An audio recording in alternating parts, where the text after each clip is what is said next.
Hey guys, welcome to PM Pathshala. Guys, आज हम लेकर आए हैं विजन आईएएस की मंथली करंट अफेयर सितंबर 2024 की मैगजीन, जिसमें गाइस हम इकॉनमी सेक्शन अपना कर रहे थे। उससे पहले अगर आप चैनल पे नए हैं, do like share and subscribe to PM Pathshala. पिछले 2-2.5 साल की विजन आईएएस की वीडियोस प्लेलिस्ट में बनी हुई हैं विद एमसीक्यूज, प्लस आपका गाइस स्टैटिक पोर्शन भी कवर किया गया है। आप चैनल के प्लेलिस्ट पे देखिए और उस पर आप अपना पूरा वीडियो चेक कर सकते हैं। दूसरा, आप टेलीग्राम चैनल के से जुड़ सकते हैं पीएम पाठशाला से, सो दैट आपको इंपॉर्टेंट जानकारियाँ, इंपॉर्टेंट पीडीएफ्स मिल पाएँ।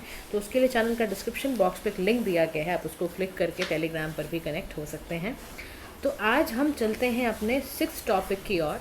अपना सेकंड पार्ट जो हमारा इकॉनमी का कवर करेंगे हम।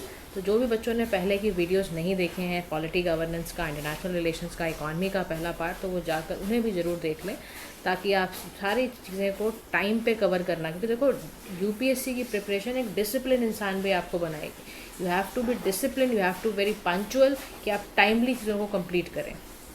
तो हम अपना 6th टॉपिक शुरू करने जा रहे हैं, जिसका नाम है हमारा पीएम ई ड्राइव स्कीम।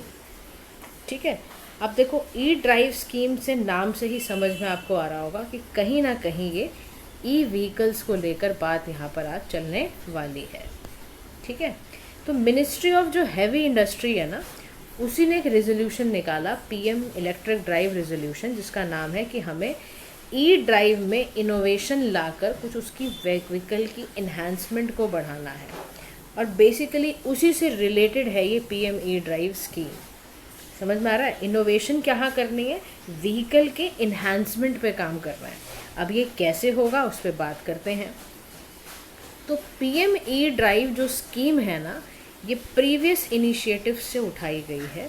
जैसे आपको याद होगा, फेम 1 आया था, फेम 2015 में फेम 1 आया था, फेम 2 2019 में आया था। उसी इनिशिएटिव को फर्दर आगे बढ़ाकर पीएम ई ड्राइव स्कीम को लाया गया है। फेम का फुल फॉर्म था faster adoption of and manufacturing of hybrid and electric vehicles in India. ठीक है, यानी हम क्या चाहते हैं, हम चाहते हैं कि इलेक्ट्रिक मोबिलिटी प्रमोशन स्कीम को लाना। जुलाई 2024 में लॉन्च हुआ गया 2 व्हीकल का। 3 व्हीलर में भी हम क्या लेकर आ रहे हैं, अब जो 3 व्हीलर ऑटो यूज़ करते हैं उसमें भी ई व्हीकल का इस्तेमाल किया जाएगा। समझ गए? अब इस स्कीम के तहत हम समझते हैं कि ये स्कीम क्या है पीएम ई ड्राइव की। इसमें ऑब्जेक्टिव ये है कि हम ये चाहते हैं कि हमारा इलेक्ट्रिक व्हीकल का अडॉप्शन हो। हम ऐसी स्कीम्स लाएं, इंसेंटिव लाएं, ताकि उसका परचेज, एसेंशियल चार्जिंग इंफ्रास्ट्रक्चर वगैरह यहाँ पर ई व्हीकल्स के तैयार हो पाएँ। इसका ये भी एक कारण है कि हम चाहते हैं कि हम ना इलेक्ट्रिक व्हीकल्स को प्रमोट करें। इलेक्ट्रिक व्हीकल्स को प्रमोशन देने का सबसे बड़ा फ़ायदा ये होगा कि हमारे इन्वायरमेंट पे जो इम्पैक्ट पड़ता है, ट्रांसपोर्टेशन पर इम्पैक्ट पड़ता है, हमारी एयर क्वालिटी। देखो, दिल्ली में हम बैठे हैं इस समय, दिल्ली की हवा आप चेक करो, अभी इमीडिएटली चेक करना, दिल्ली का एयर क्वालिटी इंडेक्स चेक कर लो आप। पराली का धुआं, पोल्यूशन का धुआं, इंफ्रास्ट्रक्चर इतना, ट्रांसपोर्टेशन इतना है। मतलब देखो, बात दिल्ली की भी है और बात जितनी भी मेट्रो सिटीज़ हैं या जहाँ पर भी है। देखो, रूरल एरियाज़ में भी हो सकता है व्हीकल की वजह से पोल्यूशन। तो इलेक्ट्रिक व्हीकल लाने से ये सारा फ़ायदा होगा। इसमें फ़ंड एलोकेट जो किया गया है वो किया गया है 10,900 करोड़ का। 2024 से लेके 26 तक का टाइम पीरियड रखा गया है। इस स्कीम का टारगेट यही है कि ई 2 व्हीलर व्हीकल्स, ई 3 व्हीलर व्हीकल्स और ई बसेस। समझ आ गया? 3 तरह का। ई गाड़ियों की बात नहीं हुई है, ध्यान से सुनना। ई 2Vs, E 3Ws and e buses. इसमें 22,100 फास्ट चार्जर होंगे फॉर ई 4Ws, यानी कि 4 व्हीकल। अब आगे गाड़ी की बात। ठीक है, 1800 फास्ट चार्जर्स होंगे ई बसेस के लिए भी, और 48,400 फास्ट चार्जर्स होंगे ई आपके 2W एंड 3W के लिए। अच्छा, इसके लिए जो नोडल मिनिस्ट्री काम कर रही है उसका नाम है मिनिस्ट्री ऑफ हैवी इंडस्ट्री। तो इसमें project implementation and sanctioning committee है, इंटर मिनिस्ट्रियल एम्पावर्ड कमेटी है, जो इसको पूरी तरह से ओवरऑल इसकी मॉनिटरिंग करेगी, सैंक्शनिंग करेगी और इम्प्लीमेंटेशन करेगी। अब हम चलते हैं स्कीम के फीचर्स की ओर कि ये फीचर्स क्या क्या हैं। इसमें देखो, इसका पहला फीचर है सब्सिडीज़ को लेके समझते हैं हम। डिमांड इंसेंटिव्स हैं फॉर कंज्यूमर, जो बायर हैं, एंड यूज़र्स हैं, जो certain categories of e vehicle को खरीदेगा, उसके ऊपर सब्सिडी दी जाएगी। समझ में आ रहा है? जो भी कंज्यूमर या बायर है, एंड यूज़र जो है, जो भी खरीदेगा ई व्हीकल्स को, उसको डिमांड में इंसेंटिव दिया जाएगा। क्या किया जाएगा? आधार से पहले उसको ई वाउचर देके ऑथेंटिकेट किया जाएगा ईवी बायर्स को। फिर समझ में आ रहा है? पोर्टल में बनाया जा रहा है ना, पीएम ई ड्राइव का एक पोर्टल होगा, वहीं पे जनरेट होगा ई वाउचर, ताकि ना अपफ्रंट जो परचेज प्राइस ऑफ ईवी है वो ना निकल कर आए, उसको रिड्यूस करने के लिए करा गया है। अमाउंट को रिम्बर्स भी करा जाएगा, जो भी ओरिजिनल इक्विपमेंट मैन्युफैक्चरर होगा उसको भी रिम्बर्स किया जाएगा, वो पैसा वापस भी किया जाएगा। कौन सा वाला अमाउंट? जो ओरिजिनल इक्विपमेंट मैन्युफैक्चरर वाला अमाउंट होएगा। फिर प्रपोज इंसेंटिव क्या है कि बैटरी कैपेसिटी को एनहांस करना है, एनर्जी कंटेंट को ध्यान में रखना है। समझ रहे हो? तो ये सारी चीज़ों को ध्यान में रखा जा रहा है, सो दैट देखो हमारा पर्पज़ यही है, एसडीजी गोल्स तक पहुंचना। एसडीजी का जो एनर्जी वाला जो गोल है ना, उसका नंबर बताओ कमेंट सेक्शन में कि वो कौन सा नंबर होता है जिसमें हम क्लीन एनर्जी, क्लीन फ्यूल्स की बात करते हैं।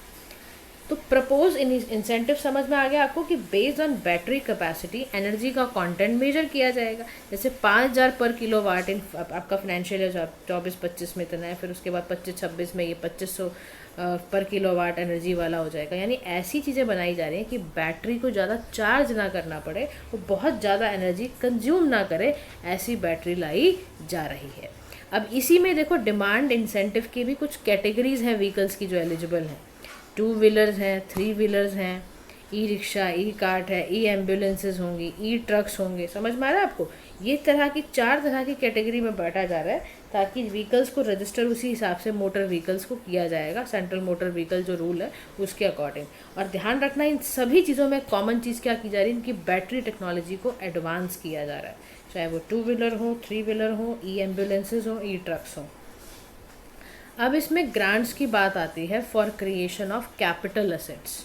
तो इसमें ई बसेस को लेकर आया जा रहा है, electric vehicle public charging stations बनाए जा रहे हैं, आइडेंटिफाइंग टेस्टिंग एजेंसीज को अपग्रेड किया जा रहा है, ई बसेस का सपोर्ट जो मिल रहा है through state city transport undertaking के through, e buses with ex factory price less than 2 crore उसको में इंसेंटिवाइज करा जाएगा। समझ रहे हो आप? फैक्ट्री प्राइस से एक्स फैक्ट्री प्राइस समझना होता है आपको। देखो क्या होता है, तो हम समझते हैं कि ई फैक्ट्री प्राइस बेसिकली आपको क्या होता है।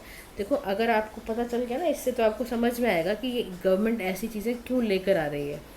तो एक्स फैक्ट्री प्राइस का मतलब होता है जो प्राइस सेलर अग्री हो जाता है टू गुड्स को सेल करने में फ्रॉम देयर फैक्ट्री।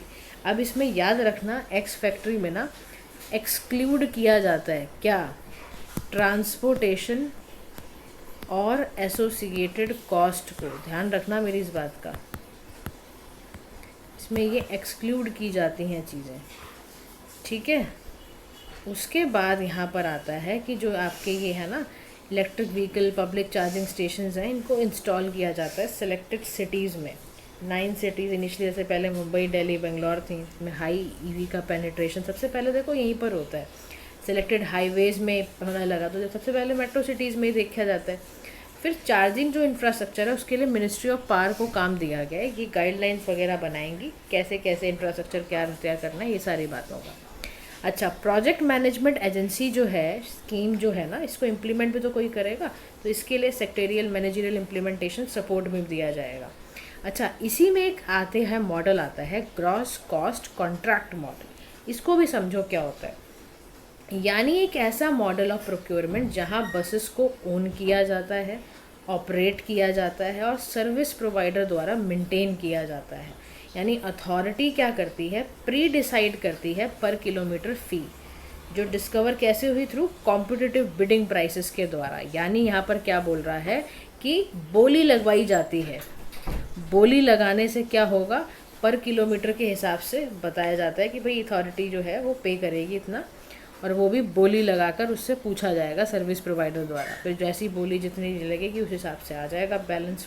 तो यानी ग्रॉस कॉस्ट कॉन्ट्रैक्ट मॉडल में बेसिकली हम बात कर रहे हैं कि परचेज, प्रोक्योरमेंट का मतलब क्या है, कैसे परचेज किया जाएगा, बस कौन ओन करेगा, कैसे करेगा, ऑपरेट कैसे करेगा, मेंटेन कैसे करेगा, ये वाली बात है। अच्छा, इससे जुड़ी हुई और इम्पॉर्टेंट फीचर्स हैं उसको भी हम समझते हैं। इसी में आता है फेज्ड मैन्युफैक्चरिंग प्रोग्राम। OEM जो होते हैं बेसिकली EV चार्जिंग इंफ्रास्ट्रक्चर जो है वो भी एलिजिबल है सपोर्ट के लिए। इसमें इंसेंटिव ग्रांट भी पे की जाता है अंडर द स्कीम। ठीक है, ताकि जितना भी प्रोडक्शन लिंक्ड इंसेंटिव स्कीम है ऑटोमोबाइल से रिलेटेड, ऑटो कंपोनेंट से रिलेटेड, वो दी जाए। दूसरा, इनकरेज किया जाता है स्टेट्स को कि वो एक फिजिकल नॉन फिजिकल इंसेंटिव्स भी ये ऑफ़र करते हैं, जैसे रोड टैक्स का कंसेशन है, टोल का एग्जेम्पशन है, पार्किंग फ़ी का रिडक्शन करना हो, ये सारी चीज़ों का ध्यान उसमें रखा जाता है। अच्छा, गाइडलाइंस क्या है for installation and operation of electric vehicle charging infrastructure, उसके लिए देखो सबसे बड़ी गाइडलाइन है, ऑब्जेक्टिव ये है कि इलेक्ट्रिक व्हीकल को ड्राइव को अडॉप्ट करने के लिए चार्जिंग स्टेशंस को सेफ़, रिलायबल, एक्सेसिबल बनाना बेहद ज़रूरी है। पता चला चार्जिंग स्टेशन पे अगर आग लग गई, समझ रहे हो आप, बहुत ही ज़्यादा वल्नरेबल ना रहे, मतलब रिलायबल रहे, आराम से एक्सेसिबल रहे और सेफ़ रहे, सबसे बड़ी बात। वरना लोग क्यों लेंगे इलेक्ट्रिक व्हीकल, आप कुछ सोचो। फिर इम्प्लीमेंटेशन मैकेनिज्म, यानी ब्यूरो ऑफ एनर्जी एजेंसी जो है वो एक सेंट्रल नोडल अथॉरिटी की तरह काम करेगी ताकि आप इम्प्लीमेंटेशन को मॉनिटर कर पाओ। अब इसी गाइडलाइन में पब्लिक स्पेसेस हैं, प्राइवेट स्पेसेस हैं। पब्लिक स्पेसेस का मतलब जैसे कमर्शियल कॉम्प्लेक्स है, रेलवे स्टेशन है, पेट्रोल पम्प्स हैं, ये वाले। प्राइवेट स्पेसेस का मतलब है ऑफिशियल ऑफिस की बिल्डिंग, एजुकेशनल इंस्टीट्यूशंस, हॉस्पिटल्स, ये वगैरह। अब क्या क्या ऐसे प्रोविजंस हैं पर public land for public charging stations, वो देखते हैं। तो गवर्नमेंट हुआ, मतलब रेवेन्यू शेयरिंग मॉडल का इस्तेमाल भी यहाँ किया जाता है, जहाँ पे लैंड ओनिंग एजेंसीज़ को 1 पर किलोवाट इलेक्ट्रिसिटी स्टेशंस में मिलती है चार्ज करने का, समझ रहे हो। तो मतलब ऐसा गवर्नमेंट तैयार कर रही है प्रोविज़न कि आपको दिक्कत ना हो और सब्सिडाइज रेट में ही पब्लिक चार्जिंग स्टेशंस को इंस्टॉल लैंड पे किया जाएगा। लोकेशन 2030 में देखो, बाय 2030 तक ये कह रहा है कि पूरी कोशिश है कि हर 1 किलोमीटर पर अर्बन एरियाज़ में चार्जिंग स्टेशन मौजूद हो, चाहे वो हाईवेज हो, चार्जिंग स्टेशन वहाँ पे 20 किलोमीटर पे प्लेस किया जाएगा फॉर रेगुलर ईवी, 100 किलोमीटर के लिए लॉन्ग रेंज वाले के लिए, हैवी व्हीकल बसेस ट्रक्स के लिए किया जाएगा। तो सेंट्रलाइज बेसिकली यहाँ पर एक प्लेटफॉर्म तैयार करा जा रहा है। तो यहाँ पर देखो ये सारी, और देखो जितने भी इक्विपमेंट लगाए जा रहे हैं ना, वो बिल्कुल स्टैंडर्ड होना चाहिए, ब्यूरो ऑफ इंडियन स्टैंडर्ड के अकॉर्डिंग अप्लाई किए जाएंगे। जो टैरिफ है उसको लो किया जाएगा ड्यूरिंग सोलर आवर्स। फिर रिन्यूएबल एनर्जी को प्रमोट करना, वो सारे काम होंगे। कॉस्ट ऑफ इलेक्ट्रिसिटी जो है वो एवरेज कॉस्ट ऑफ सप्लाई से एक्सीड नहीं होनी चाहिए मार्च 2028 तक। ये सारे प्रोविजंस को तैयार करा गया है स्कीम के अंडर। मतलब स्कीम सोचो आप, पता है किस बेनिफिट के लिए, ये भी देखो बेनिफिट क्या करने वाली है। इन्वायरमेंट को तो अच्छा करेगी, पब्लिक ट्रांसपोर्टेशन और फ्रेंडली हो जाएगा। फिर इससे ना जो कॉस्ट ऑफ एक्वायर करना होता था ना ईवीज़ को जनरेट करने में, ये कम लगेगा। इससे फैसिलिटी टेस्टिंग ईवीज़ आपकी अच्छी होंगी, अपग्रेड होगी फैसिलिटीज़, क्योंकि आपको चार्जिंग स्टेशन अच्छे मिल रहे हैं। चार्जिंग इंफ्रास्ट्रक्चर से हम ईवी जो यूज़र्स है उसको भी कॉन्फिडेंस मिलेगा, हाँ यार ये गलत सौदा नहीं कर रहा, मैं सही सौदा कर रहा हूँ, आई कैन परचेज दिस। अब रिलेटेड न्यूज़ में हम इसमें देखते हैं पीएम ई बस सेवा पेमेंट सिक्योरिटी मैकेनिज्म स्कीम जो है उसके तहत इसमें प्रोक्योर करना, ऑपरेट करना ई बसेस को बाय पब्लिक ट्रांसपोर्ट अथॉरिटीज़, ये किया जा रहा है। सपोर्ट किया जाएगा डिप्लॉयमेंट 38,000 से ज़्यादा ई बसेस का। ऑपरेशन ऐसी बसेस का सपोर्ट किया जाएगा for a period of 12 years from the date of deployment. Implementing agencies में कन्वर्जन एनर्जी सर्विस लिमिटेड होंगी। ये सारा ये काम इस पे किस पे करेगा, ये ध्यान रखना, PPP मॉडल पे काम करेगा। ये पब्लिक प्राइवेट पार्टनरशिप तो होगी और वही ग्रॉस कॉस्ट कॉन्ट्रैक्ट मॉडल लगेगा। यानी यहाँ पर आपको अपफ्रंट बस की कॉस्ट नहीं देनी है, ओरिजिनल इक्विपमेंट वाले वगैरह के लिए मंथली पेमेंट दी जाएंगी जो भी ई ऑपरेट करेगा बसेस को। और टाइमली पेमेंट बहुत ज़रूरी होगी क्योंकि डेडिकेटेड फंड है भाई, इस पर तो काम करेंगे। तो ये सारा आपके स्कीम के तहत आपको ये सब बातें पता होनी चाहिए, ठीक है। तो अगर कोई डाउट है तो आप कमेंट सेक्शन में पूछो, बाकी तो मैंने आपको पूरा खोल के पूरा फैला के समझा दिया कि देखो ये है पीएम ई ड्राइव स्कीम। अब नेक्स्ट हमारा प्रोग्राम है जिसको हम पढ़ने जा रहे हैं, उसका नाम है voluntary vehicle modernisation programme. Recently union ministry of road transport and highway ने वॉलंटरी व्हीकल मॉडर्नाइजेशन प्रोग्राम, या इसको हम व्हीकल स्क्रैपिंग पॉलिसी भी कहते हैं, ध्यान रखना।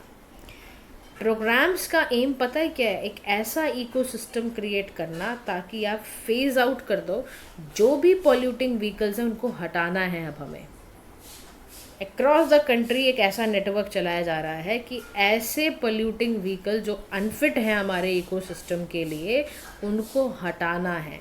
Under this multiple commercial passenger vehicles manufacture करेंगे, डिस्काउंट लगाया जाएगा 2 साल का, 1 साल का रिस्पेक्टिवली। स्क्रैपेज सर्टिफिकेट दिया जाएगा।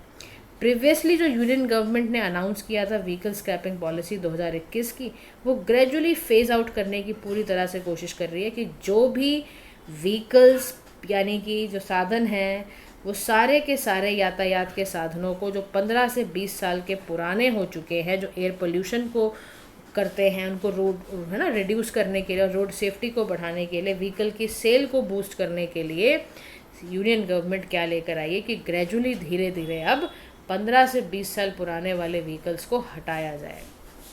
अब हम समझते हैं की highlights voluntary vehicle modernisation programme क्या है। तो यहाँ पर कॉन्सेप्ट आता है सर्कुलर इकॉनमी का, यानी ऑटोमोटिव सेक्टर में सर्कुलर इकॉनमी क्रिएट करना, यानी रिसाइकल करना और रॉ मटेरियल के कंजम्पशन को रिड्यूस करने की बात है। यानी जो व्हीकल है अगर वो फिटनेस टेस्ट में फेल हो जाता है तो उसको इमीडिएटली हटाया जाए और ओनर को दे दिया जाए सर्टिफिकेट ऑफ डिपॉजिट, जिसका मतलब है scrappage certificate, as a proof कि भाई ये नहीं रहा ठीक और तुम जाके डिस्काउंट पे नया व्हीकल खरीद लो। बात समझ आ रही है? देखो इसी को सर्कुलर इकॉनमी में कहा जा रहा है, ठीक है। अब स्क्रैपिंग से क्या होगा, देखो जो भी मैन्युफैक्चरर के इंसेंटिव देगा ना इनकरेज व्हीकल स्क्रैपिंग, तो कमर्शियल व्हीकल पे इसमें 3% का डिस्काउंट होगा शोरूम प्राइस के बाहर। मैं पहले ही बता दूँ, ट्रांसपोर्ट कोर्ट नहीं, शोरूम प्राइस बता रही हूँ सिर्फ। और पैसेंजर व्हीकल मैन्युफैक्चर पर 1.5% का डिस्काउंट आपको मिलेगा। And these discounts are over and above the scrap value. किस पे मिलेगा डिस्काउंट? ये स्क्रैप वैल्यू पे जो आप प्रोवाइड करोगे उस पे मिलेगा ये। ऐसे मोटर व्हीकल टैक्स कंसेशन मिल जाएगा, रजिस्ट्रेशन फीस के अंदर वेवर मिल जाएगा आपको। तो बच्चे गाड़ी वगैरह खरीद रखी हो उनको पता होगा ये बात है। तो वॉलंटरी व्हीकल मॉडर्नाइजेशन प्रोग्राम है ये, यानी कमर्शियल व्हीकल्स पे कैसे रजिस्ट्रेशन कराते हैं उसके लिए आपको फिटनेस सर्टिफिकेट वैलिडिटी लेनी पड़ती है, ठीक है। कमर्शियल व्हीकल में फिटनेस टेस्ट होता है हर 2 साल में फॉर फर्स्ट 8 ईयर्स और एनुअली देर आफ्टर करा जाता है, ठीक है। पहले हर 2 साल में 8 साल तक, उसके बाद हर साल किया जाता है। ऐसी प्राइवेट व्हीकल में first registration is valid for 15 साल के लिए होता है पहला रजिस्ट्रेशन, और वैलिड सर्टिफिकेशन के लिए हर 15 साल में देखो रिन्यूअल होगा इसका, और रिन्यूअल 5 साल तक वैलिड होता है, ध्यान रखना है इस बात को। फिर fitness would be mandated through automated testing stations के लिए फ्रॉम 1 अप्रैल 2023 फिटनेस टेस्टिंग जो है हैवी कमर्शियल व्हीकल्स की उसको प्रपोज करा गया है। जितने भी दूसरी क्लासेस के हैं, सीवीज़ हैं एज वेल एज जो पीवीज़ हैं, उनको फिटनेस टेस्ट के लिए फेज आउट पूरा ऐसा करा गया है। अब हमें ये देखना है कि सिग्निफिकेंस क्या है स्क्रैप करने से। जो ओल्ड व्हीकल्स है उससे क्या फ़ायदे होते हैं, स्क्रैपिंग ऑफ ओल्ड व्हीकल करने से क्या क्या फ़ायदे होते हैं, क्या सिग्निफिकेंस है। तो पहला सिग्निफिकेंस है इन्वायरमेंटल, यानी older vehicle typically have outdated technology. अगर देखो हम क्यों चाहते हैं स्क्रैपिंग पॉलिसी को लाना, क्योंकि जितना यातायात का साधन यानी जितना व्हीकल आउटडेटेड हो जाएगा उसकी फ्यूल एफिशिएंसी ख़राब हो जाती है, वो बहुत ज़्यादा कार्बन डाइऑक्साइड छोड़ेगा, नाइट्रोजन ऑक्साइड छोड़ेगा और उससे इन्वायरमेंट गंदा होगा। स्क्रैप करने से आप इन्वायरमेंट को बचाओगे, क्लाइमेट चेंज को बचाओगे, अर्बन एयर क्वालिटी। दिल्ली में एक बार आ जाओ ज़रा भी, आप समझ आ जाएगा आपको क्या हाल है दिल्ली के अंदर। फिर economically it will encourage people to purchase new vehicles, automobile industries को भी फ़ायदा होगा। और सर्कुलर इकॉनमी का फ़ायदा ये होगा कि जो ओल्ड व्हीकल से वैल्यूएबल मटेरियल मिलेगा, स्टील, एल्यूमिनियम, कॉपर वगैरह, उससे माइनिंग करने की ज़रूरत नहीं पड़ेगी, आप मैन्युफैक्चर रॉ मटेरियल वैसे ही आपको मिल गया। फिर रोड की सेफ्टी होगी, ओल्डर व्हीकल जो होता है उसको हटाओगे, मॉडर्नाइज फीचर्स के साथ लाओगे तो फॉल्टी व्हीकल्स क्योंकि ना एक्सीडेंट कराते हैं उससे बच जाओगे आप। फिर रेगुलेटरी कंप्लाइंसेस, अगर आपने ओल्डर व्हीकल्स को हटा दिया तो इंडिया का जो फ्लीट व्हीकल है वो बेटर आपका BS6 नॉर्म्स के साथ एंड स्टैंडर्ड्स के साथ काम करेगा और हम यही चाहते भी हैं। करंट स्टेट इंडिया में क्या है व्हीकल की स्क्रैपिंग को लेके, तो आपके सामने मौजूद है डेटा कि 60 RVCF ऑपरेशनल है क्रॉस 17 स्टेट, इसके अलावा 21 स्टेट में कंसेशन वगैरह दिया गया। अब लेकिन व्हीकल स्क्रैपिंग इतना आसान विषय भी नहीं है, इसको करना इंडिया में बड़ा मुश्किल है, कह रहा है क्योंकि इंफ्रास्ट्रक्चर है नहीं, वेल एस्टेब्लिश नेटवर्क थोड़ा ना हमारे रिसाइकलिंग सेंटर्स के साथ, और अनऑर्गेनाइज सेक्टर बहुत ज़्यादा है हमारे यहाँ। तो स्क्रैपिंग के बाद इन्वायरमेंटली अनसेफ कंडीशन में health hazard, improper waste management रहता है। स्क्रैपिंग करना आसान समझते हो आप, उसमें इन्वायरमेंट को अनसेफ कंडीशन में भी तो डाला जाता है, उसका क्या करोगे आप। फिर सर्कुलर इकॉनमी के साथ तो हम वैसे ही ढंग से काम नहीं करते हैं। हमारी रिसाइकलिंग सप्लाई चेन अच्छी है नहीं, मटेरियल स्क्रैप करके कैसे इफेक्टिवली रिसाइकल लो, हमारे पास कुछ साधन है ही नहीं, इनएफिशिएंट है हम इसमें। अवेयरनेस पार्टिसिपेशन की भारी कमी है, जितने व्हीकल ओनर्स हैं उनको पता ही नहीं चलता, तो वो सरकार पे गुस्सा हो जाते हैं कि बताओ हम क्यों ओल्ड व्हीकल यूज। अरे बेवकूफ़ हो, तुम्हारे ही फ़ायदे की बात है, इकोनॉमिक बेनिफिट और इन्वायरमेंट बेनिफिट तुम्हें ही मिलेगा। तो सेंटिमेंटल अटैचमेंट क्यों किसी को रखनी है अपने ओल्ड व्हीकल से, नहीं रखनी चाहिए यार। चेंज करना एक हमारी एक नेचर में होना चाहिए कि जो चीज़ चेंज करके हमें इससे फ़ायदा होगा हमारे इन्वायरमेंट को, वो काम हमें कर डालना चाहिए। फिर economic constraint, perceived low resale value of older vehicles, high cost of buying new, ऐसा कुछ इकोनॉमिक कंस्ट्रेंट वाला चक्कर आ जाता है। लोग ख़रीदना नहीं चाहते हैं क्योंकि पता है उनको इससे बहुत महंगा पड़ेगा, तो वो इससे फिर बिना फाइनेंशियल सपोर्ट के कैसे करें। फिर वीक इन्फोर्समेंट, यानी चेक एंड करप्शन जो है लोकल लेवल्स पे इनएडिक्वेट है। फेक सर्टिफिकेट कुछ लोग बनवा लेते हैं, वो भी एक बड़ा दिक्कत मामला है। फिर कैसे स्क्रैप करें, क्या करें, क्योंकि हमारे देश में ना जुगाड़ चलता है। उस चक्कर में क्या होता है ना, अभी एक्सीडेंट बढ़ जाता है, फिर लोग कहते हैं रोड एक्सीडेंट हो रहे हैं, अभी मिनिस्ट्री ऑफ रोड ट्रांसपोर्ट काम अच्छा नहीं कर रही है। अरे यार, अपने अंदर भी कभी कमी होती है, हमेशा सरकार को ही बोलेंगे हम। फिर वे फॉरवर्ड में कह रहा है बिल्ड स्क्रैपिंग इंफ्रास्ट्रक्चर, यानी हमें PPP मॉडल को क्या करना है, इनकरेज करना है, ताकि हम स्क्रैपिंग फैसिलिटी को सेटअप कर पाएँ, इंटीग्रेटेड सप्लाई चेन हो, और रिसाइकल सर्कुलर इकॉनमी को प्रमोट करने के लिए we have to use PPP। और सिंप्लीफाइड कर दें व्हीकल स्क्रैपिंग प्रोसेस को, और स्ट्रेंथन करें इन्फोर्समेंट, कैसे इम्प्लीमेंट करें, रेगुलर स्ट्रिक्ट एमिशन वाले टेस्टिंग वगैरह करें, इंटीग्रेट करें management electric end of life vehicles को, और पब्लिक अवेयरनेस को बढ़ाने के लिए हम कोलैबोरेट करें लोकल कम्युनिटीज़ के साथ, NGOs के साथ, ताकि स्क्रैपिंग प्रोसेस पूरा हो पाए। ठीक है, now move to the next topic जिसका नाम है mineral security partnership finance network. ये क्यों था न्यूज़ में, देखते हैं इसके बारे में भी। देखो, रिसेंटली इंडिया ने US led mineral security partnership finance network को ज्वाइन करा। क्यों करा, ताकि हम ये चाहते हैं हमारा सस्टेनेबल सप्लाई चेन रहे फॉर क्रिटिकल मिनरल्स के लिए। ठीक है, तो ऐसा नहीं कि अभी अभी स्कीम आई है, 2022 में ही आ गई थी। इसका काम है पब्लिक प्राइवेट पार्टनर जितने भी सेक्टर्स हैं इन्वेस्टमेंट करना, और डाइवर्स सिक्योर और sustainable critical mineral supply chain करना। 14 इसमें यूरोपियन यूनियन के मेंबर हैं, कलेक्टिवली 50% ग्लोबल GDP है। इंडिया ने इसको 2023 में ज्वाइन करा था, और इन्वेस्टमेंट बाय MSP कोई लिमिटेड तो है नहीं टू MSP पार्टनर कंट्रीज।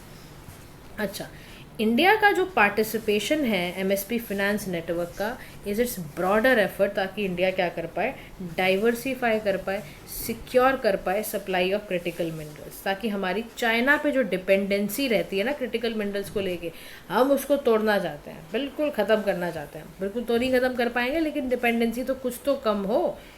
तो इसीलिए MSP finance network basically mineral security partnership में जॉइंट फाइनेंसिंग बॉडी है, और इसको फंड क्रिटिकल मिनरल्स प्रोजेक्ट द्वारा अक्रॉस द ग्लोब किया ही जा रहा है। इसका काम पता है क्या है, इंस्टीट्यूशंस को और बुलाना है, इंडो पैसिफिक रीजन को भी हम यूनाइट कर रहे हैं, यूरोप को बुला रहे हैं, ताकि ये और अच्छा होता चला जाए, और sustainable development in global critical energy supply को भी हम ड्राइव करना चाहते हैं। तो मेंबर इसमें क्या है, 14 कंट्रीज़ हैं, इंडिया और यूरोपियन कमीशन को मिला के इसमें आपको देखने को मिलेंगी। चाहे US international development finance corporation है, यूरोपियन इन्वेस्टमेंट बैंक है, इन सभी कंट्रीज़ को मिला के एक MSP का फाइनेंस नेटवर्क तैयार किया गया है। अब क्रिटिकल मिनरल्स की बातें हम इतनी क्यों कर रहे हैं, क्यों इंपॉर्टेंट है भाई, इसके नाम से ही हमें पता चलना चाहिए कि बिल्डिंग ब्लॉक है हमारी एसेंशियल मॉडर्न डे टेक्नोलॉजी के लिए। क्रिटिकल मिनरल्स बहुत ज़रूरी हैं, और सप्लाई चेन हमारी डिसरप्ट रहती है क्योंकि हमारे पास लिमिटेड ग्लोबल प्रोडक्शन है। लिथियम है, कोबाल्ट है, निकल है, कॉपर, ये सारे के सारे क्रिटिकल मिनरल्स हैं, और गवर्नमेंट ऑफ इंडिया ने पूरी लिस्ट बनाई है 30 ऐसे क्रिटिकल मिनरल्स की जो इंडिया में रिलीज़ करा है पूरा। Anatomy, beryllium, bismuth, cobalt, copper, gallium, germanium, graphite, ये सारे के सारे। अब सिग्निफिकेंस क्रिटिकल मिनरल्स का बहुत ज़बरदस्त है यार। इकोनॉमिकली सोचो, आप टेलीकम्युनिकेशन इंडस्ट्री में आप यूज़ कर रहे हो, इलेक्ट्रिक व्हीकल, इलेक्ट्रॉनिक्स में सब जगह यूज़ हो रहा है, और इन्वायरमेंट को रिन्यूएबल एनर्जी बनाने के लिए भी बहुत ज़रूरी है। सिक्योरिटी पर्पज़ के लिए देखोगे आप तो इसमें एयरक्राफ्ट टेक्नोलॉजी में प्रिसीशन गाइडेड मिसाइल में इसका इस्तेमाल किया जाता है। अब सवाल ये आता है कि चैलेंजेस क्या है क्रिटिकल मिनरल्स इन इंडिया को सिक्योर करने के लिए। तो सबसे बड़ा चैलेंज है लिमिटेड डोमेस्टिक रिजर्व्स। इंडिया के पास क्योंकि सिग्निफिकेंट डिपॉजिट्स हैं नहीं, और हैवी रिलायंस है हमारा इंपोर्ट में, तो लो प्राइवेट इन्वेस्टमेंट है, टेक्नोलॉजी की एक्सपर्टीज़ है नहीं, जिसकी वजह से डोमेस्टिक प्रोडक्शन हो नहीं पाता। फिर जियोपॉलिटिकल कॉम्प्लेक्सिटीज़ है। डेमोक्रेटिक रिपब्लिक जो कॉन्गो का, इसमें 70% सप्लाई करते हैं वर्ल्ड का कोबाल्ट। पॉलिटिकल इंस्टेबिलिटी है। Global competition and supply chain vulnerability है। चाइना क्या करता है, ग्लोबल अर्थ में 85% तो इनके पास ही है, 60% क्रिटिकल मिनरल्स का प्रोडक्शन ये करते हैं, तो इसीलिए तो मोनोपोली है इसकी। चाइना की मोनोपोली बहुत बड़ा चैलेंज। इन्वायरमेंटली माइनिंग कितनी करोगे यार, कितना लोकल पॉपुलेशन गुस्सा हो जाएंगे, इन्वायरमेंटल ग्रुप्स आके चिल्लाने लग जाएंगे, कहाँ से लाओगे। फिर इनएडिक्वेट रिसाइकलिंग इंफ्रास्ट्रक्चर नहीं है। ई वेस्ट जो क्रिटिकल मिनरल्स का रिसाइकल करने की आपके पास व्यवस्था ही नहीं है, टेक्नोलॉजी नहीं है, अनऑर्गेनाइज्ड हो आप इस मामले में। तो ऐसे कौन कौन से इनिशिएटिव लिए जाएं ताकि क्रिटिकल मिनरल्स क्या हो जाएं, सिक्योर हो जाएं। उसके लिए सारे के सारे एक्ट बनाए गए हैं, चाहे वो mine and mineral development regulation act हो, चाहे खंजी विदेश इंडिया लिमिटेड काबिल हो, ई वेस्ट के लिए रिसाइकलिंग होए, समुद्र यान प्रोजेक्ट हो, ये सारे के सारे इसीलिए बनाए गए हैं ताकि क्रिटिकल मिनरल सिक्योर हम कर पाएँ। तो इसी में हम बात करेंगे वे फॉरवर्ड में कि establish A national institute centre of excellence on critical minerals. इसके लिए पूरा का पूरा ये सेटअप किया गया है ताकि क्रिटिकल मिनरल्स पे रिसर्च हो पाए, डिस्कवरी हो पाए, और बूस्ट भी करना है। देखो processing capability, special economic zone इसीलिए बनाए जा रहे हैं। अर्बन माइनिंग क्या है, बेसिकली एक्सट्रैक्ट करना वैल्यूएबल मटेरियल्स को from waste. Green channels implement करे जा रहे हैं ताकि क्विक अप्रूवल मिले क्रिटिकल मिनरल प्रोजेक्ट्स को। और सर्कुलर इकॉनमी तो तैयार ही इसीलिए की जा रही है। सर्कुलर इकॉनमी बनाने की वही वजह है कि हम रिसाइकल फॉर रिसोर्स कैंपेन को आगे से आगे बढ़ाएं, और ट्रिपल पी मॉडल इसके लिए बेस्ट कॉम्बिनेशन होगा अगर हम ये अचीव करना चाहते हैं। अब हम चलते हैं नेक्स्ट टॉपिक की ओर, जिसका नाम है steel sector in India. India के स्टील सेक्टर को हम ध्यान से समझते हैं। अब अच्छा देखो, रिसेंटली गवर्नमेंट ऑफ इंडिया ने 500 मिलियन टन स्टील प्रोडक्शन का टारगेट किया कि 2034 तक हमें कितना स्टील का प्रोडक्शन करना है, 500 मिलियन टन्स का। बड़े ध्यान से स्टेटमेंट सुनना, प्रीलिम्स में आ जाती है ना, तो वहीं पे सोचते रह जाओगे कि मैम ने क्या वीडियो में बोला था, इसलिए be very particular about it. India world का सेकेंड लार्जेस्ट प्रोड्यूसर है स्टील का चाइना के बाद, ध्यान रखना। पर कैपिटा इतना हम बनाते हैं, थर्ड लार्जेस्ट कंज्यूमर हैं हम चाइना और यूएसए के बाद। स्टील सेक्टर समझ लो बहुत पुराना है, टॉप स्पॉट अमंग मेटल है ये। इंडस्ट्रियलाइजेशन की कहानी इसी के कारण हुई। स्टील अगर किससे बनता है, स्टील एलॉय है, दो मिश्रित धातु से बना है, आयरन और कार्बन से बना है। 2% कार्बन होता है, लेस देन 1% आपका मैंगनीज और कुछ सिलिकॉन मिलता है, फॉस्फोरस सल्फर ऑक्सीजन का है। हायर कंटेंट आपको इसमें आयरन का ही देखने को मिलेगा, किसमें, स्टील में। अच्छा, इस सेक्टर की जो ग्रोथ है वो कैसे होगी कि डोमेस्टिकली आपके पास आयरन ओर कितना है, 5th हाईएस्ट रिजर्व होना चाहिए आयरन ओर। तो इसी में क्या कर रहा है यहाँ पर अगर आप देखो तो 5th हाईएस्ट रिजर्व है हमारे पास आयरन ओर का। रॉ मटेरियल है अच्छा खासा। अभी दुर्गापुर वेस्ट बंगाल जाओ, उधर लेबर मिलेगा, आयरन मिलेगा, और इंफ्रास्ट्रक्चर आपका बहुत अच्छा हो जाता है। अच्छा, दूसरा लोकेशन फैक्टर पे देखोगे तो स्टील इंडस्ट्री इन इंडिया में आपका एक्सेस है पानी का। स्टील आपका देखो टाटा स्टील में जमशेदपुर ने सुवर्णरेखा रिवर मिल जाता है, प्रॉक्सिमिटी है मार्केट, भिलाई प्लांट छत्तीसगढ़ में, ट्रांसपोर्टेशन वाइजैग वाला मिल जाता है विशाखापट्टनम पोर्ट के आसपास। तो स्टील इंडस्ट्री इंडिया में ना, क्योंकि देखो बड़ा आराम से एक्सेसिबल है, पानी के आसपास रहते हैं, आराम से टाटा स्टील बना रहे हैं। अच्छा, what are the major challenges for this sector, why we are reading this basically. देखो सबसे पहले इसका सिग्निफिकेंस समझ लो, स्टील इंडस्ट्री इंपॉर्टेंट क्यों होती है। देखो ये रॉ मटेरियल बड़ा इंपॉर्टेंट है क्योंकि इससे बहुत प्रोग्रेस कराता है, इकोनॉमिक डेवलपमेंट डायरेक्ट कराता है। स्टील से 2% की इंडिया की जीडीपी में काम करता है। स्टील क्रिटिकल मिनरल है, उससे हमारा infrastructure, bridge, road, project, airport सब इसी से बनता है। ये आप समझ लो, स्टील के कारण एम्प्लॉयमेंट मल्टीप्लायर इफेक्ट बढ़ जाता है, आउटपुट भी बढ़ता है और एम्प्लॉयमेंट भी बढ़ती है।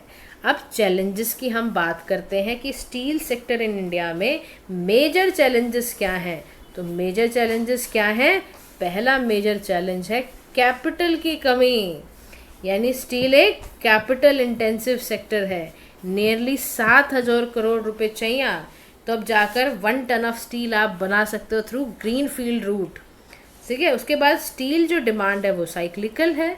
ड्यूरिंग डाउन टर्न आपके पास रिटर्न ऑफ इन्वेस्टमेंट आएगा नहीं, तो कैपिटल लोगों को लगता है इसमें कैपिटल इंटेंसिव सेक्टर है, ये बहुत ज़्यादा पैसा लगाना पड़ता है इसमें।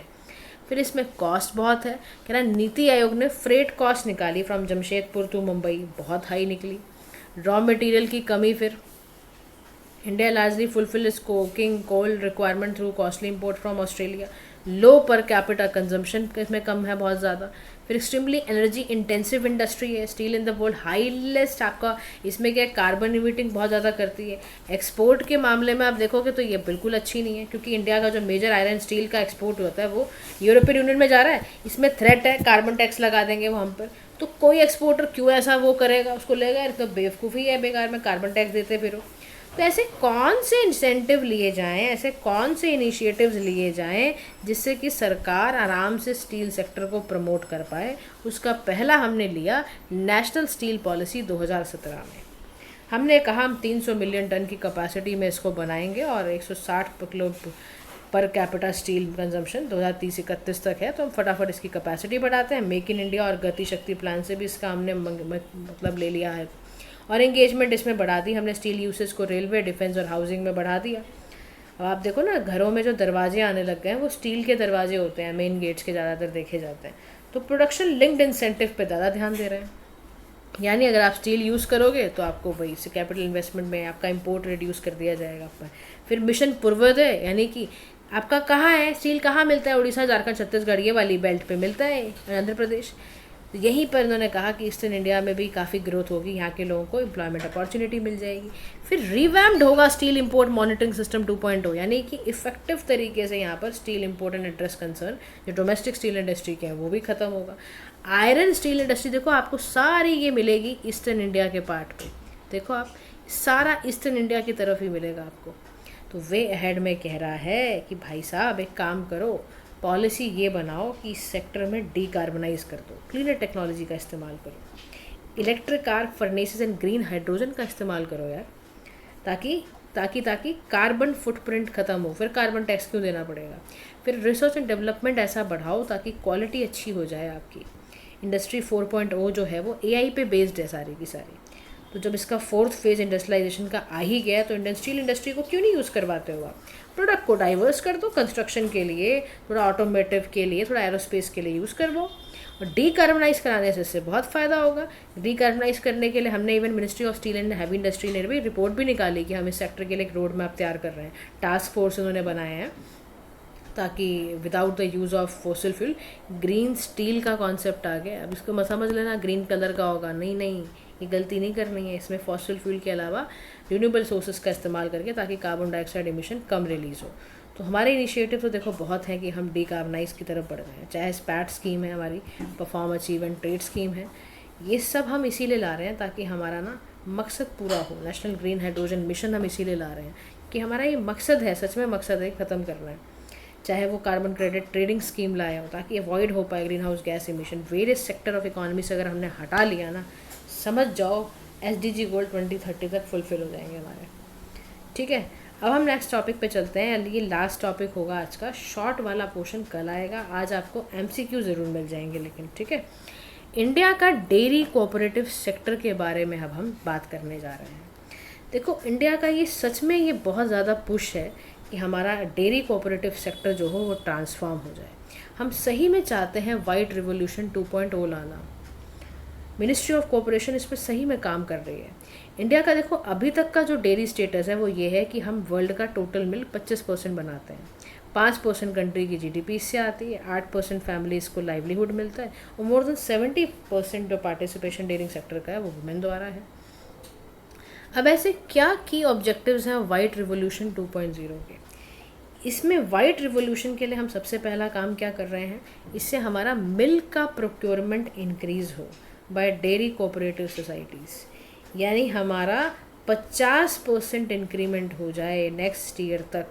नेक्स्ट 5 ईयर्स तक हम चाहते हैं कि हमारा 1,00,000 lakh kilogram per day by 2029, क्योंकि देखो आप मिल्क का परचेज़ बहुत ज़्यादा होता है। इसीलिए मिल्क की प्रोक्योरमेंट भी हमारा ऑब्जेक्टिव होना चाहिए। कह रहा है इससे दूसरा फ़ायदा सीधा पता है किसको मिलने वाला है? महिलाओं को। वुमेन फार्मर स्ट्रेंथन होगी, तो वुमेन सेल्फ रिलायंट होगी, एम्पावर्ड होगी, क्योंकि उसको जॉब मिलेगी और वो माल न्यूट्रिशन से बचेगी यार। फिर उसके बाद स्ट्रेंथन होएगा डेयरी इंफ्रास्ट्रक्चर, यानी जो वाइट रिवोल्यूशन 2.0 है, क्योंकि वो एक सेंट्रल सेक्टर स्कीम है, सर यूनियन गवर्नमेंट ही उसके ऊपर 100% पैसा लगा रही है, तो वो भी अच्छा हो जाएगा। फिनेंशियल असिस्टेंस मिलेंगी तो विलेज लेवल पे मिल्क प्रोक्योरमेंट आसान होगा, क्वालिटी अच्छी हो जाएगी, डेयरी एक्सपोर्ट बढ़ेगा इससे। और फिनेंशियल इंक्लूजन क्यों नहीं है? बिल्कुल है। इंटरेस्ट फ्री आपके फ्री कैश क्रेडिट होएंगे, रुपए किसान क्रेडिट आएगा, ये सारी चीज़ों को मदद मिल जाएगी। बैंकिंग सर्विसेज फार्मर को घर घर जाके मिलेंगी। तो white revolution is a very old concept. अगर आपको याद हो, डॉक्टर वर्गीस कुरियन जी की आपको याद आ जाएगी, जिनको father of white India's white revolution बोला जाता है। वाइट रिवोल्यूशन का मतलब ही ऑपरेशन फ्लड, यानी कि आपको 1970 में लाया गया ताकि हम सेल्फ डिपेंडेंट बने मिल्क के प्रोडक्शन में, और इसीलिए हमने एक्सटेंसिव डेयरी डेवलपमेंट इंसेंटिव लिया था। नवंबर 26 को हर साल हम नेशनल मिल्क डे बनाते हैं। अब देखो ये आ जाएगा 26 नवंबर, आने भी वाला है, अभी अक्टूबर चल ही रहा है, नेक्स्ट ईयर मंथ में आ जाएगा।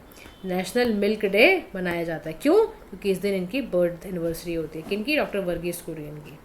Operation flood phase 1, phase 2, phase 3 में आया था। पहले 4 मेजर सिटीज़ में आया, दिल्ली, मुंबई, कोलकाता में, फिर बाद कोलकाता, चेन्नई में, फिर आगे दूसरे सेक्टर्स में बढ़ता गया।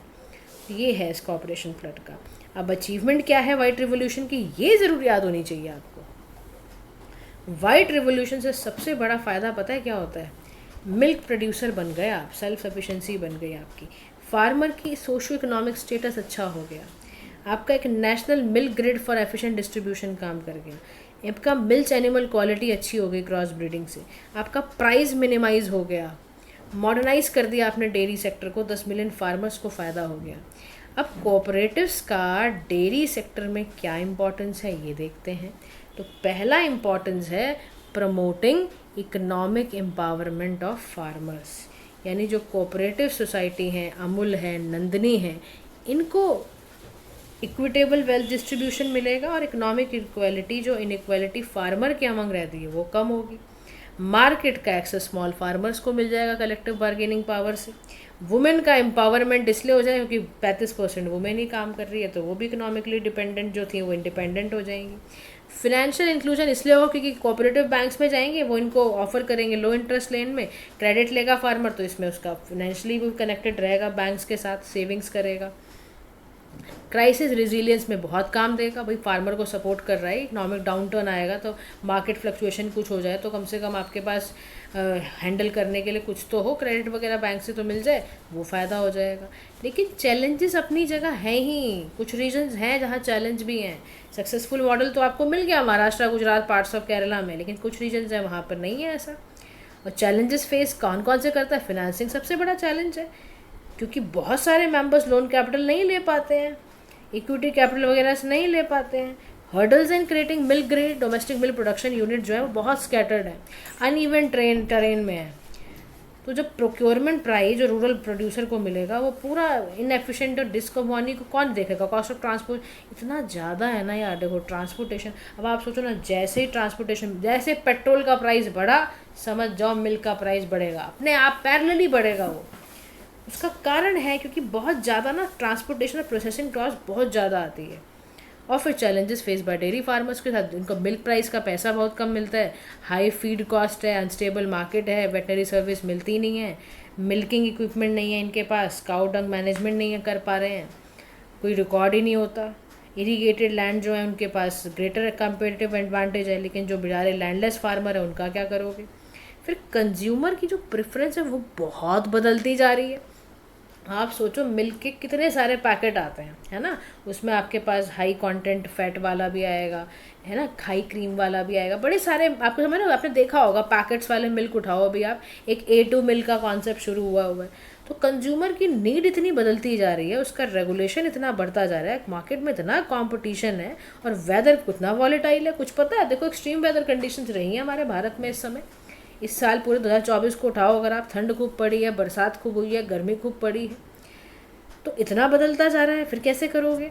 तो इनिशिएटिव भी लिए गए डेयरी सेक्टर द्वारा, चाहे वो राष्ट्रीय गोकुल मिशन था, उसको इम्प्लीमेंट करा गया कि जो इंडिजीनियस बोविनियन बोवाइन ब्रीड्स हैं उनको कंजर्व किया जाए। नेशनल डेवलपमेंट डेयरी प्रोजेक्ट है, लाइव स्टॉक से रिलेटेड हम लेकर आए, एनिमल हस्बेंड्री, किसान क्रेडिट कार्ड, ये सब दिया जा रहा है।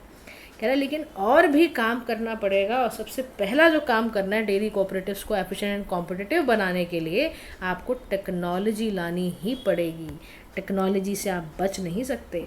मिल्क कोऑपरेटिव क्या करें, इंटीग्रेट कर दें आईसीटी के साथ। साइबर स्टोर बनाओ ना की लोकेशंस पर, आप डेटाबेस क्रिएट करो, सेगमेंट मार्केट का देखो, सेल टारगेटिंग अपनी बिल्कुल क्लियर कट रखो। Web based business to business system हो रूरल कोऑपरेटिव्स के लिए, ट्रांजैक्शन डिटेल हर चीज़, डीलर कौन, स्टॉक कितना, सब पता चल जाए। टेक्नोलॉजी पे उतरना ही पड़ेगा, ना चाहते हुए भी आपको आना ही पड़ेगा। बिना टेक्नोलॉजी के आप नहीं डील कर पाओगे सारी चीज़ें। फिर एफिशिएंट होना चाहिए मिल्क की प्रोसेसिंग, यानी इसकी क्वालिटी सेफ्टी से आपको कभी भी वो कॉम्प्रोमाइज़ नहीं करना है। और कोल्ड चेन इंफ्रास्ट्रक्चर को और मजबूत करो, अपना ब्रांड बिल्डिंग प्रमोशन बनाओ और बूस्ट करो एक्सपोर्ट वगैरह एंड ऑल को, कॉम्पिटिटिवनेस बढ़ाओ इनकी। बिजनेस अप्रोच की तरफ चलो, जो फार्मर है उसको बिजनेस माइंडसेट के साथ सोचना चाहिए, अपनी प्रॉफिटेबिलिटी सस्टेनेबिलिटी के ऊपर। और एक्सक्लूजन करना चाहिए फ्री ट्रेड एग्रीमेंट। एडवोकेट किया गया है कि फ्री ट्रेड एग्रीमेंट से बचना है डेयरी सेक्टर को, ताकि वो डोमेस्टिक प्रोड्यूसर को इंटरनेशनल कंपटीशन से बचा पाए। और देखो इतना नहीं है हमारे अंदर अभी कि हम इंटरनेशनली कम्पीट करें दूध की मार्केट में, नहीं कर पाएंगे। अभी पहले अपने देश में अच्छा करें। तो क्या करना है हमें अल्टीमेटली ये करना है, ये हमारा कोऑपरेटिव मॉडल के साथ हमें चलना है। इंडिया के डेयरी सेक्टर को हमें ट्रांसफॉर्म करना है, उसके पोटेंशियल को रियलाइज़ कराना है, ताकि हम एक कैसा नेशन बन जाए, लीडिंग एक्सपोर्टर बन जाए dairy products on the global stage. पर पहले डोमेस्टिकली अच्छा करो, फिर जाके इंटरनेशनल स्टैंडर्ड्स पे काम करोगे तो वो अच्छा होगा। कल गाइस शॉर्ट्स करेंगे, आज के लिए इतना ही। एमसीक्यूज़ पार्ट आप देख लो एक बारी, एमसीक्यूज़ भी मैं आपको दिखा देती हूँ सारे। देखो आंसर्स गिवन है, लेकिन इसका मतलब ये बिल्कुल नहीं है कि आपने आंसर सबसे पहले देखने हैं। सबसे पहले काम क्या करना है, क्वेश्चन पढ़ना है। क्वेश्चन पढ़ो, आंसर करो, देन सी कि आपका कितना स्कोर आ रहा है। देखो डच डिजीज़ दे रखा है, कल का भी सारा दोनों, आज और कल दोनों के क्वेश्चन बनाए गए हैं। क्वेश्चंस को चेक कर लो, पीडीएफ मैं शेयर कर दूँगी टेलीग्राम चैनल पे तुरंत ही, आप ज़रूर देख लेना। ये देखो माइक्रो फाइनेंस से रिलेटेड क्वेश्चन है जो हमने कल किया था, नेशनल इंडस्ट्रियल डेवलपमेंट कॉरिडोर से है, पोर्ट है। ठीक है, आज क्वेश्चन ज़्यादा हैं क्योंकि कल और आज का मिक्स है ना, इसलिए ये सारा आपको करना है। आंसर्स भी गिवन है इसके, और आप इसके आंसर्स भी कर सकते हैं। ठीक है, तो गाइस आज के लिए इतना ही। Thank you so much for listening. Do like, share and subscribe to PM Pathshala. Have a nice day to all.